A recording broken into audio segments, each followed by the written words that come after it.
আজিৰ দিনটো আমাৰ দিন বুলি ক'ব লাগিব যিহেতু এই দিনটোতে আজি ২৬ বছৰ আগতে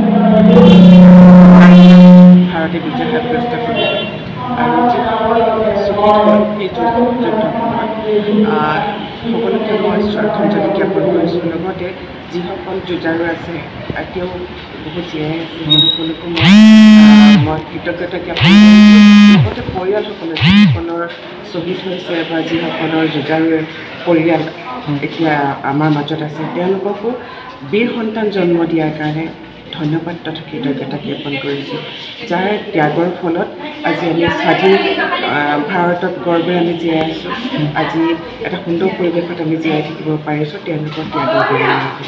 আৰু বিশেষকৈ মই আৰু অলপমান লগাব বিচাৰিছোঁ মই নিজকে ভাগ্যশালী বুলি ভাবিছোঁ যিহেতু কেপ্টেইন বীৰ চক্ৰ কেপ্টেইন জিন্তু গগৈ তেখেত আমাৰ গাঁৱৰে সন্তান আমাৰ নিজৰ গাঁৱৰ সন্তান হিচাপে তেখেতক লৈ আমি গৰ্ব কৰিছোঁ। তেখেতৰ যি বলিদান সেই বলিদান চিৰস্মৰণীয় হৈ ৰ'ব।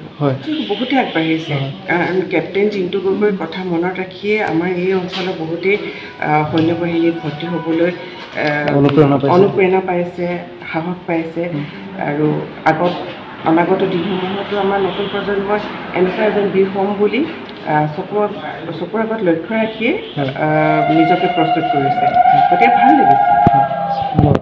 তেওঁক আমি স্মৰণ কৰোঁ তেওঁ দেশৰ কাৰণে যে নিজৰ জীৱন ত্যাগ কৰিলে সেইটো কাৰণে আমি অত্যন্ত সুখী হৈছোঁ। যদিও এটা ল'ৰা আছিলে তেওঁ যে দেশখনক ইমান ভাল পায় আমাতকৈ তেওঁ দেশক বেছি ভাল পাইছিলে সেইকাৰণে তেওঁ দেশৰ কাৰণে প্ৰাণ আহুতি দিলে। আৰু কি ক'ব পাৰি এতিয়া যিবিলাক যুৱক উঠি আহিছে তেওঁলোকে যাতে আমাৰ বেটাৰ কথাবিলাক মানি চলে আৰু আমাকো কেতিয়াবা লগ কৰি কথা বতৰাবিলাক সুধিবলৈ আহে তেতিয়াহ'লে আমি তেওঁলোকক ভালদৰে আমি ক'ব পাৰিম কেনেদৰে আগবাঢ়ি যাব পাৰিম।